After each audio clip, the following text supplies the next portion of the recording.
사랑하는 성도 여러분, 주님의 이름으로 환영하고 축복합니다.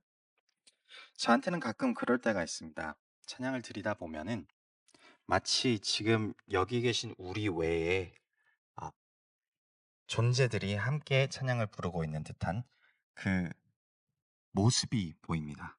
제가 이걸 보여드릴 수 있으면 참 좋을 텐데, 아, 진짜 천사들이 우리와 함께 찬양과 경배를 기쁨으로 드리고 있는 그 순간이 딱 느껴질 때에 저는 계속 찬양을 드리고 싶어요. 계속해서 계속 찬양을 드리는 그 순간에 깊이 들어가고 싶을 때가 참 많습니다.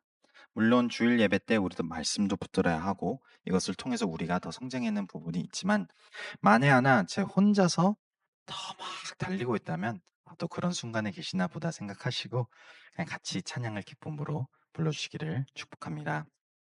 우리가 오늘은 Presence of the Church, 교회의 존재에 대해서 이제 세 번째 시리즈를 들어갑니다. 첫 번째는 Purity of the Church, 교회의 순수성. 두 번째는 Unity of the Church, 교회의 하나됨. 그리고 오늘이 Presence of the Church인데 이것이 더해짐입니다. 순수함과 하나됨이 더해졌을 때에 바로 하나님의 존재가 드러난다는 것을 오늘 설명드리고 싶어서 오늘 타이틀이 순수함 더하기 하나됨 이퀄 존재입니다. 로마서 12장 3에서 8절입니다. 내게 주신 은혜로 말미암아 너희 각 사람에게 말하노니 마땅히 생각할 그 이상의 생각을 품지 말고 오직 하나님께서 각 사람에게 나눠주신 믿음의 분량대로 지혜롭게 생각하라. 우리가 한 몸에 많은 지체를 가졌으나 모든 지체가 같은 기능을 가진 것이 아니니 이와 같이 우리 많은 사람이 그리스도 안에서 한 몸이 되어 서로 지체가 되었느니라. 우리에게 주신 은혜대로 받은 은사가 각각 다르니 혹 예언이면 믿음의 분수대로, 혹 섬기는 일이면 섬기는 일로, 혹 가르치는 자면 가르치는 일로, 혹 위로하는 자면 위로하는 일로, 구제하는 자는 성실함으로, 다스리는 자는 부지런함으로, 긍휼을 베푸는 자는 즐거움으로 할 것이니라. 교회는 이 땅의 소망입니다. 교회는 어두운 곳에서 빛을 밝히고 진리의 장소로 인도하는 역할의 모습입니다. 그리고 교회는 하나님의 의와 사랑을 전하고 나타내고 살아가는 공동체입니다. 그래서 이것을 예수님께서도 우리에게 정확하게 표현하시기 위해서 비유를 하실 때에 빛과 소금의 비유를 쓰시는데 마태복음 5장 13에서 16절 말씀을 보시면은 너희는 세상의 소금이니 소금이 만일 그 맛을 잃으면 무엇으로 짜게 하리요 후에는 아무 쓸데없어 다만 밖에 버려져 사람에게 밟힐 뿐이니라. 너희는 세상의 빛이라. 산 위에 있는 동네가 숨겨지지 못할 것이요 사람이 등불을 켜서 말 아래에 두지 아니하고 등경 위에 두나니 이러므로 집안 모든 사람에게 비치느니라. 이같이 너희 빛이 사람 앞에 비치게 하여 그들로 너희 착한 행실을 보고 하늘에 계신 너희 아버지께 영광을 돌리게 하라. 이 세상과는 다른 짠맛이 교회에 존재해야 합니다. 이 짠맛으로 인해서 세상이 더 아름다워져야만 하는 것이고 세상에 악을 물리치고 선을 보존해야만 하는 것이죠. 그리고 세상에서 그 어둠 속에 찬란한 빛으로서 어둠을 밝게 하는 존재가 교회입니다. 이것을 하기 위해서 반드시 교회가 필요한 것은 사랑이라고 말씀드렸습니다. 예수 그리스도의 사랑이 교회 안에서 넘쳐날 때에 그 사랑이 이 세상 사람들이 세상이 바라봤을 때 바로 소금처럼 빛처럼의 존재가 되는 것이죠. 이 사랑을 나타낼 수 있는 유일한 방법은 거룩하고 그 거룩함 속에서 예수 그리스도의 사랑을 전하는 것입니다. 그래서 우리가 지금까지 배워왔던 것이 첫 번째 purity, 순수성입니다. 교회 공동체가 아무리 사랑이 넘치고 서로를 위하고 우리가 서로에 대해서 배려가 많을지라도 하나님의 거룩함이 없으면 그냥 일반 사회의 모임과 같은 존재입니다. 반드시 거룩함이 있어야만 하는 것이고 그 거룩함을 위해서 기도, 찬양, 말씀, 금식, 이 경건 생활이 동반되어야만 하는 것이죠. 그리고 두 번째 교회는 반드시 하나 되어야 하는 공동체입니다. 사랑이 넘침으로써 서로를 위하는 마음이 있어야 합니다. 교회가 모여서 모두가 하나님 앞에 예배를 드리고 말씀을 읽고 묵상을 할지라도 따로따로 끼리끼리 노는 교회라면은 그 또한 하나님의 빛과 소금의 역할을 감당할 수 있는 교회가 아닙니다. 그래서 purity와 순수함과 유니티가 둘 다 공존할 때에 하나님의 존재가 드러나는 것이죠. 그게 바로 교회가 이 땅에 목적하는 존재입니다. 하나님이 드러나시기 위해서는 반드시 우리도 거룩해야 하는 것이고, 그리고 그 거룩함 통하여서 모두가 사랑으로서 붙들려 있어야만 하는 것입니다. 그런데 현대 교회를 보면은 교회가 세워져야 하는 이 두 가지 기둥에서 어느 하나가 미흡한 것을 볼 수가 있습니다. 말씀이 뛰어난 교회입니다. 새벽 예배를 매일 드리는 교회입니다. 금요 철야도 드리고 기도 집회도 있고 어마어마한 그 순수함을 강조하는 교회일지라도 하나 되는 그 붙들림이 없다면은 휘청거리기 마련이죠. 반대는 어떻습니까? 사랑이 넘치고 함께 모여서 어디를 가든지 기쁘고 무엇을 하든지 행복하고 나의 기도를 다 알고 기도로 붙들어 주시고 함께하는 영혼들이 있을지라도 말씀으로 올바르게 서 있지 않는다면은 또한 휘청거립니다. 괜히 이 두 가지가 없으면은 안 됩니다. 하나만 존재한다고 해서 되는 것이 아닌 것이죠. 미국의 한 CCM 그룹 캐스팅 크라운스라는 기독교 아티스트가 2002년에 발매한 곡이 있습니다. 이 곡의 이름은 If We Are the Body라는 제목입니다.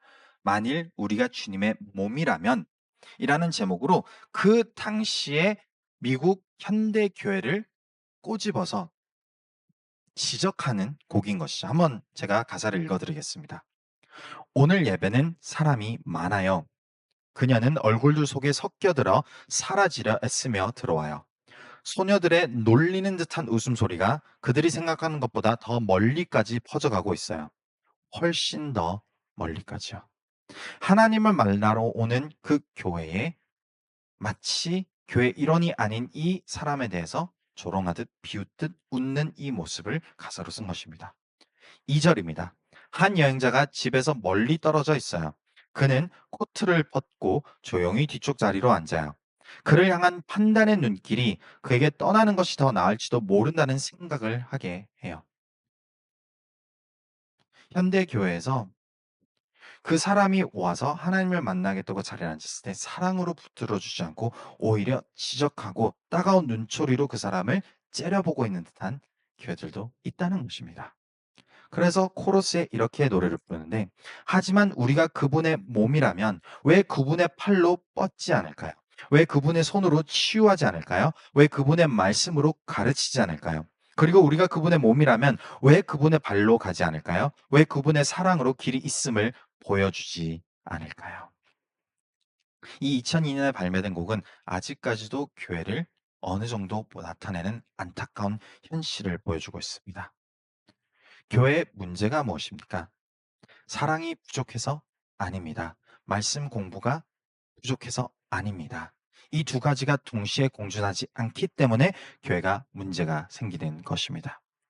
그래서 purity 그리고 unity가 더해져야만 하는 것이죠. 초대교회의 이 모습을 우리가 명확하게 발견할 수 있습니다. 초대교회는 무엇입니까? 가장 처음 하나님이 성령님이 세운 교회입니다. 가장 아름답고 가장 완벽하고 가장 흠이 없을 듯한 교회였던 것이죠. 그 교회를 사도행전 4장 32절부터 35절에 이렇게 기록을 하는데 읽어드리겠습니다. 믿는 무리가 한 마음과 한 뜻이 되어 모든 물건을 서로 통용하고 자기 재물을 조금이라도 자기 것이라 하는 이가 하나도 없더라. 유니티, 하나됨을 강조하고 있습니다. 얼마나 대단했냐면은 모든 사람들이 자신이 가지고 있는 재물을 다 교회의 공동체에 나누었다는 것입니다. 이런 교회가 현대 사회에 있으면은 얼마나 아름답겠습니까?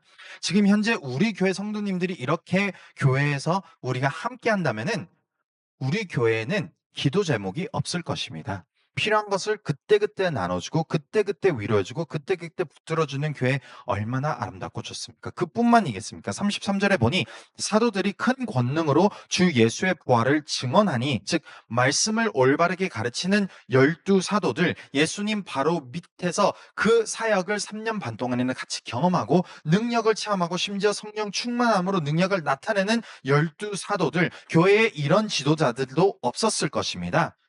어마어마한 리더십 안에서 말씀을 가르치니 무리가 큰 은혜를 받고 있는 것이죠. 유니티와 퓨리티가 공존하는 교회라는 모습이라는 것입니다. 그 중에 가난한 사람이 없으니, 즉 필요한 것이, 내가 지금 어렵고 힘든 상황이 아무도 없다라는 것입니다. 왜? 이는 밭과 집 있는 자는 팔아 그 판 것의 값을 가져다가 사도들의 발 앞에 두매 그들이 각 사람의 필요를 따라 나누어 줍니다. 교회의 표본입니다. 이 세상 어느 교회든 이 초대교회의 모습을 닮아가고자 애를 써야만 하는 것이죠. 그런데 사도행전을 계속 읽어가다 보면은 이 어마어마하고 아름답고 완벽한 교회도 문제가 나타났다는 것을 기록을 합니다. 그 문제는 사도행전 6장 1절에 발견하는데 이렇게 기록이 되어 있습니다. 그때에 제자가 더 많아졌는데 헬라파 유대인들이 자기의 과부들이 매일의 구제에 빠짐으로 히브리파 사람을 원망하니 라고 되어 있습니다. 초대교회 예루살렘에 모인 사람들은 히브리파 사람들하고 헬라인파 사람들이 섞여 공존하고 있었습니다. 당시 나눔하고 섬기고 사랑하고 말씀 듣고 이것을 다 할 수 있었지만 사람이 더 많아짐으로 문제가 생긴 거예요. 기록상으로는 5,000명 이상일 것으로 추측을 합니다. 보통은 남자들만 카운트를 하기 마련이기 때문에 10,000명 이상으로도 추측이 되는 것이죠. 10,000명 이상의 교회에 한두 영혼들이 그 관심을 주기 어렵지 않겠습니까? 현대 대형교회도 그게 쉽지 않은데 당시 초대교회는 얼마나 어려웠겠습니까? 그러다 보니 문제가 탈이 나기 시작하는데 그 과부들 중에서 마땅히 챙김을 받고 마땅히 사랑의 보험을 받아야 되는 사람들에게 지금 보면은 헬라파 유대인들만 구제에 빠진 거예요. 어느 순간 그 죄성이 교회에 드러나기 시작했다는 것입니다. 우리는 어떤 면에서는 내가 편안한 사람들하고 끼리끼리 모이기를 좋아합니다. 그것은 본능적인 거예요. 그러다 보니까 어느 순간에 히브리파 사람들이 본인의 사람들만 챙기기 시작했던 것이죠. 바쁘고 사람들이 많아지고 물질적으로 한계가 있을 것이니까 그것이 헬라파 과부들에게 섭섭함과 상처로 다가오기 시작했다는 겁니다. 무엇이 흔들리고 있습니까? 유니티, 하나됨이 흔들리기 시작을 했다는 거예요.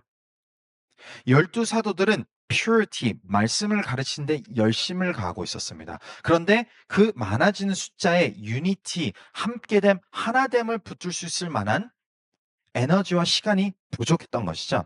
그래서 사도행전 6장 2절부터 이렇게 기록을 합니다. 12 사도가 모든 제자를 불러 이르되 우리가 하나님의 말씀을 제쳐놓고 접대를 일삼는 것이 마땅하지 아니하니, 접대라고 번역이 됐지만 섬겨드리는 것, 사랑으로 섬기는 것이 마땅하지 아니하니, 섬김이 중요하지 않다는 것이 아닙니다. 그만큼 말씀의 그 비중이 반드시 있어야만 한다는 것이고, 이 사도들이 말씀을 가르침으로써 하나님 교회에 세워놨기 때문에 이 말씀을 가르치지 않고 섬김에만 집중하는 건 안 된다는 것이죠. 3절에 보면 형제들아 너희 가운데서 성령과 지혜가 충만하여 칭찬받는 사람 7을 택하라. 우리가 이 일을 그들에게 맡기고. 성령과 지혜가 충만하고 칭찬받는 사람이라 하면 교회에서도 벌써 섬김을 하고 있었던 사람들일 것입니다. 벌써부터 그 두각을 나타내고 있었던 사람 중에 7명을 교회에서 세우겠노라, 공식적으로 발표하겠노라 이것입니다. 이 7이 무엇을 책임져야 하니까 교회가 분열되는 그 부분에서 하나 될 수 있는 접착제 역할을 하라 이것인 것이죠.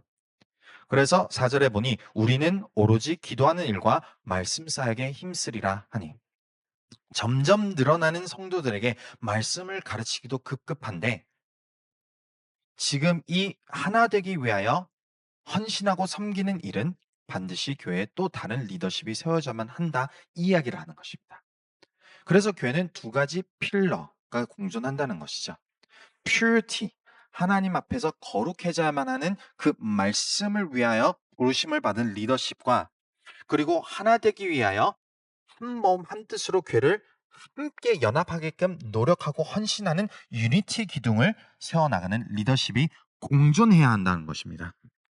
앞서 말씀드렸듯이 어느 하나가 무너지면 교회 자체는 무너진다는 것이죠. 그래서 공식적으로 물론 그 전에도 섬기고 있었겠지만 이것을 책임지는 리더십을 세우고자 했습니다. 그럴 때 5절에 보니 온 무리가 이 말을 기뻐하여 믿음과 성령이 충만한 사람 스데반, 빌립, 브로고로, 니가노르, 디몬, 바메나, 유대교에 입교했던 안디옥 사람 니골라 이렇게 7명을 선택하였습니다. 그래서 6절에 보니 사도를 앞에 세우니 사도들이 기도하고 그들에게 안수하니라. 이것은 공식적으로 이 일을 그들이 분담하고 맡게 되었다 이것입니다.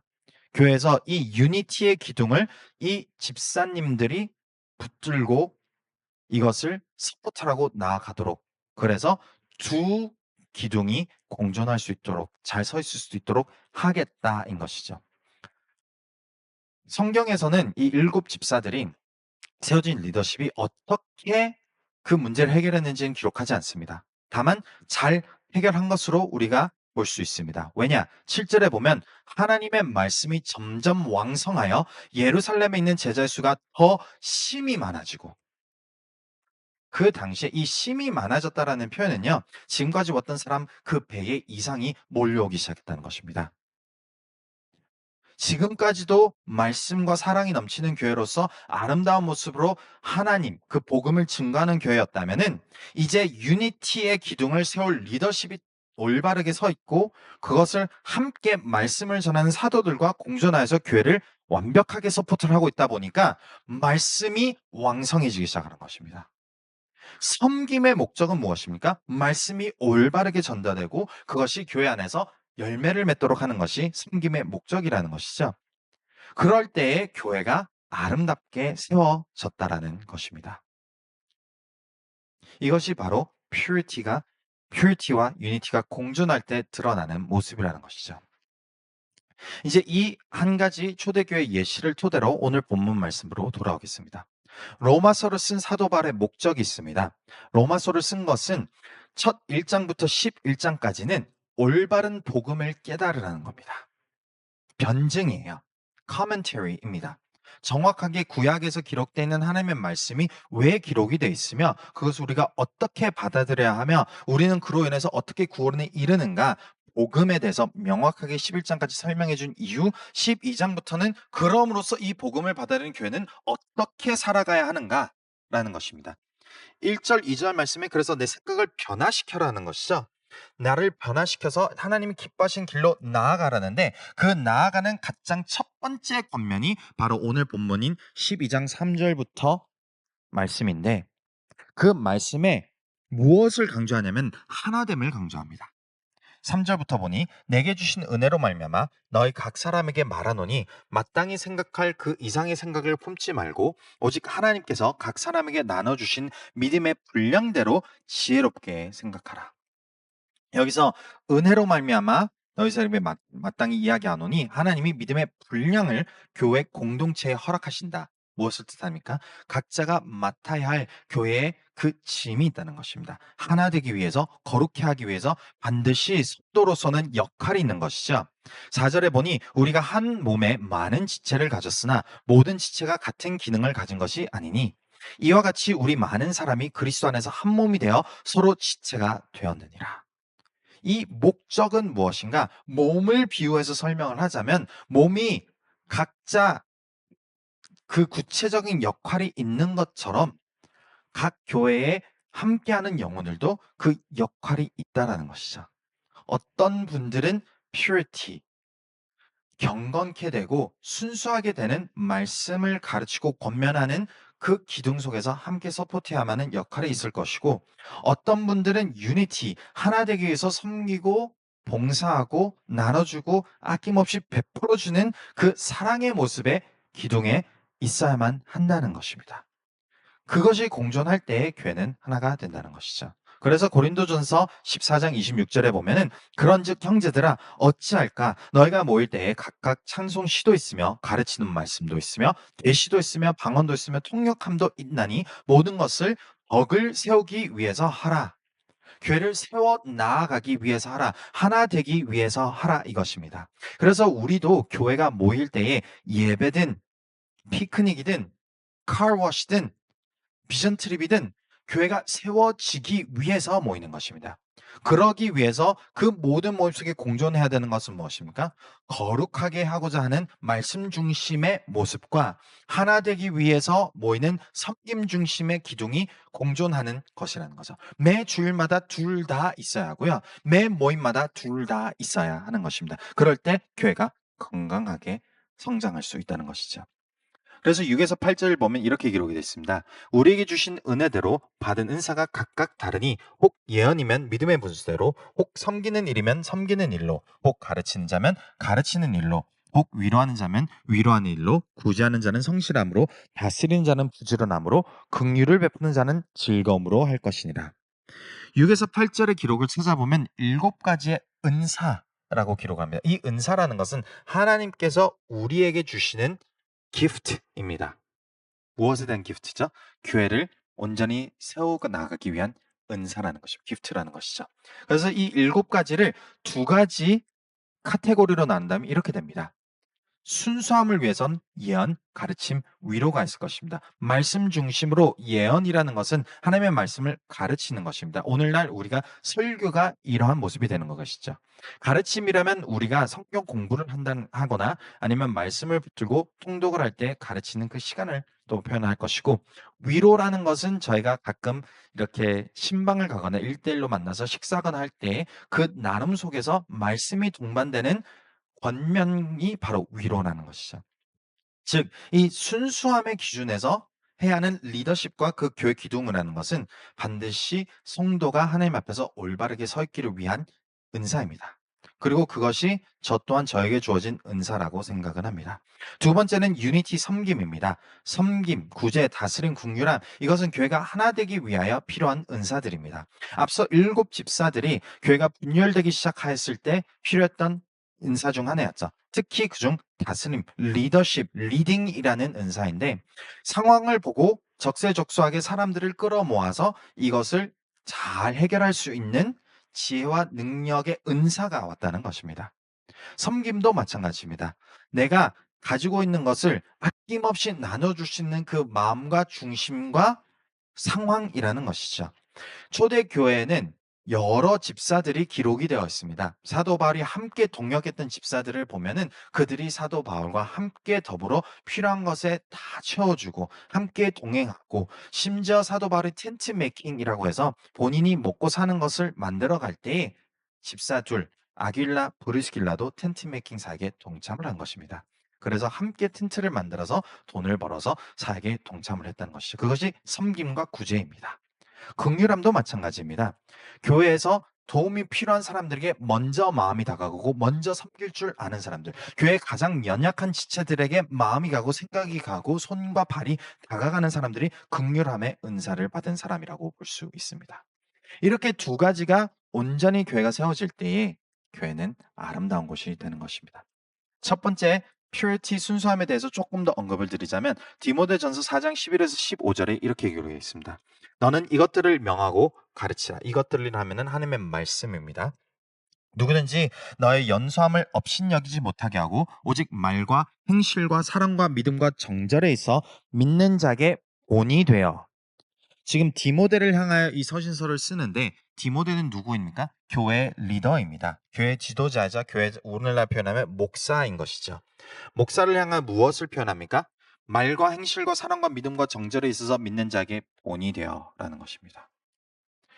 퓨리티의 기둥, 순수함에 있어서의 기둥을 짊어지는 사람들은 보통 교회에서는 목사일 것입니다. 말씀을 가르치고 권면하는, 이 순수함에 있어서 본이 되지 않는 순간 교회는 분열됩니다. 그래서 오늘날 뉴스에서도 찾아보는 것 중에 하나가 뭐냐면은 교회 목회자의 비리, 타락, 이런 것들이 자주 드러나고 결국 그러한 비리가 드러난 교회는 무너지게 되는 것이죠. 리더십으로서 그 기둥을 감당하는 목회자가 본이 되지 않는 삶을 살아간다면은 교회는 무너집니다. 그래서 13절에 보니 내가 이를 때까지 읽는 것과 권하는 것과 가르치는 것에 전념하라. 내 속에 있는 은사 곧 장로의 회에서 안수받을 때에 예언을 통하여 받은 것을 가볍게 여기지 말며 이 모든 일에 전심전력하여 너의 성숙함을 모든 사람에게 나타나게 하라.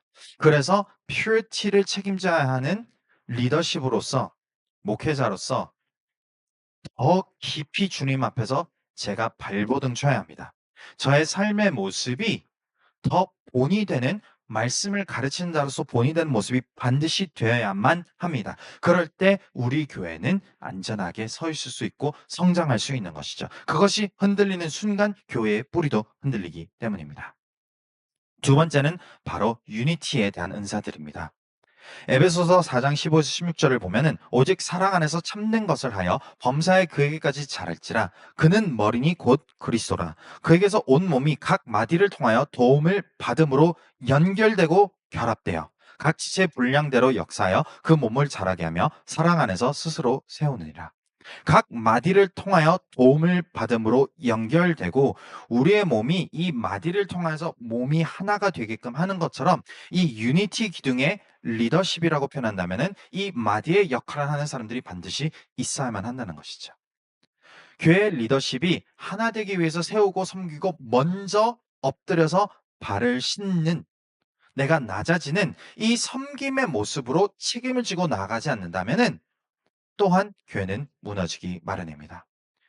오늘날 교회 뉴스를 보면 이런 것도 많이 접할 것입니다. 교회 리더십이 횡령, 교회에 대해서 나를 챙기기 위해서, 남을 섬기기 위해서 했어야 하는 그 교회의 섬김이 나를 위해서, 내 주머니 사정을 위해서, 내 삶을 위해서 교회를 흔들어 놓았던 리더십을 통해서 교회가 또 무너지는 모습을 보입니다. 아무리 목사님이 거룩하게 서 있고 말씀을 온전히 붙들었을지라도 유니티 기둥에서 자신만을 위해 살아가는 리더십이 교회를 위협했다면은 또한 교회가 무너지는 것이죠. 분열됩니다. 그래서 교회가 분열되는 형상들이 일어나는 것입니다. 반드시 이 유니티의 모습 속에서도 내가 먼저 희생하고 먼저 섬기고 먼저 나를 모든 것을 내어줌으로써 교회가 하나 되게끔 하는 리더십이 있을 때에, 또 그것을 따를 수 있도록 먼저 본보기가 되어줄 때에만 교회가 아름답게 성장하는 것입니다. 그리고 사도행전 6장에서 보았던 그 초대교회 모습처럼 그 리더십의 섬김으로써 교회가 하나가 될 때에 말씀도 왕성해지는 것입니다. 더 채워지는 것입니다. 그래서 교회가 성장하는 것입니다. 사랑하는 성도 여러분, 전체를 한 번 더 다시 설명드리겠습니다. 교회는 하나님이 세우신 빛과 소금의 존재입니다. 교회가 이 세상 가운데 하나님의 사랑과 의와 복음을 드러내야만 하는 공동체입니다. 그러므로서 그 공동체에 반드시 존재하는 것은 예수 그리스도의 사랑입니다. 이 사랑이 드러나기 위해서는 반드시 두 가지 모습이 있어야 하는데, 첫 번째는 purity, 순수성이 있어야 하는 것이고, 두 번째는 unity, 하나됨이 있어야 합니다. 이것이 예수 그리스도께서 우리에게 주신 사랑의 모습이기 때문입니다. 이 모습이 온전히 교회에서 드러날 때 바로 하나님의 존재가 이 땅에 드러나게 되는 것이죠. 그래서 두 가지 리더십이 교회에선 반드시 존재해야만 합니다. 첫 번째는 퓨리티를 위한 리더십입니다. 오늘날 교회에서는 보통 목회자가 이 퓨리티에 대한 기둥을 짊어지고 나아가고 있습니다. 그렇다면 유니티는 어떻게 될까요? 유니티는 교회 성도님들이 짊어지는 기둥이 돼야 되는 것입니다. 이 중에서도 하나님이 그러한 마음과 부르심을 벌써부터 주셨을 것이라고 저는 생각을 합니다. 2025년 이제 교회가 공식적으로 리더십을 세워야 하는 시기가 다가오고 있다고 생각을 합니다. 왜냐하면은 제 스스로 이 순수함과 하나됨을 다 돌아다니면서 섬기기가 점점점 버거워지고 있기 때문입니다. 사람이 많아서가 아닙니다. 동시간대에 둘 다 할 수 있는 게 제 한계가 있기 때문인 거죠. 예를 들어서 우리가 예배를 끝나고 식사 준비를 하는 부분도 저와 그리고 사모가 함께 식사를 준비할 때 말씀 준비와 식사 준비를 둘 다 하는 것이 시간적으로도 어려울 때가 많습니다. 그래서 때로는 우리가 그것을 부랴부랴 불이 나게 주문을 해서 할 때도 있는 거죠. 또한 교육부 자녀들은 어떻습니까? 우리 교회에서 가장 연약한 지체라고 칭한다면은 교육부 자녀들입니다. 그들에게 있어서도 교회가 즐거워야만 하고 그 사랑이 넘치는 공간이어야 합니다. 그들을 섬기고 하나 되기 위해서 제 시간을 내어 드림과 동시에 여기에 어른들 시간도 성경 통독을 통하여서 하나님 앞에 더 다가가는 시간이 공존하지 않습니까? 저는 한 사람이기 때문에 둘 다 할 수가 없습니다. 잘 아시겠지만. 그럼으로써 제가 만일 말씀에 더 집중을 해야 되는 사역을 붙들어야 한다면 이것을 함께 해 주실 수 있는 교회 리더십이 반드시 세워져야 하는 것입니다. 그럴 때 교회는 온전하게 서 있고 성장합니다. 어느 두 가지가 없으면은 안 된다는 것이죠. 그래서 기도를 부탁드립니다. 교회를 사랑하는 마음으로 특히 벌써 리더십으로 세워질 사람들에게는 벌써 말씀을 드렸습니다. 기도해 보시라고. 벌써 그것에 대해서 붙드시라고. 그리고 2025년 1월 달에 리더십을 세우고 같이 기도하고 할 때에 그 일곱 집사들처럼 이해가 될 것입니다. 아, 이분들이라면 교회 리더십 붙고 가는 것도 괜찮겠네요. 그것이 올바르게 세워질 때 내년에 그 이후에 하나님이 세워가시는 아름다운 교회 모습을 우리가 누리면서 나갈 수 있는 줄 믿습니다.